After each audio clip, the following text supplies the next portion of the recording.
இன்னைக்கு நம்ம பார்க்க போகிறது ரொம்பவே சிம்பிளான ஸ்வையான இன்ஸ்டன்ட் மாங்காய் ஊறுகாய். எப்படி செய்யறதுன்னு பார்க்கலாமா? முதல்ல ஃப்ரை பேனில் ஒரு டீஸ்பூன் அளவு கடுகு வெந்தயம் எடுத்து வறுத்து மிக்சியில் பொடி பண்ணி வச்சுக்கலாம். இந்த பொடி ஊறுகாய்க்கு ரொம்ப முக்கியம். ஒரு பெரிய சைஸ் மாங்காயை எடுத்து சின்ன சின்னதாக ஒரே மாதிரி கட் பண்ணி பவுலில் போட்டு வைக்கலாம். இப்போ கட் பண்ண மாங்காயில் மிளகாய் தூள், உப்பு, ஃப்ரெஷ்ஷாக வறுத்து ரெடி பண்ணி வச்சிருக்கிற கடுகு வெந்தய பொடியும் சேர்த்து எல்லாம் நல்லா மிக்ஸ் ஆகிற மாதிரி கலந்து விடலாம். பேன் நல்லா சூடானதும் தேவையான அளவு நல்லெண்ணெய் ஊற்றி கடுகு, 4 பல்லு பூண்டு, 2 உடைச்ச சிகப்பு மிளகாய், கொஞ்சமாக பெருங்காயத்தூள் போட்டு பொரிய விடலாம்.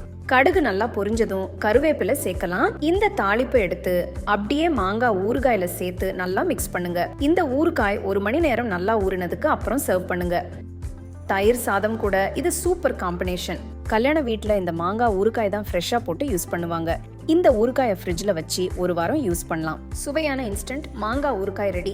ரசிச்சு ருசிச்சு சாப்பிடுங்க.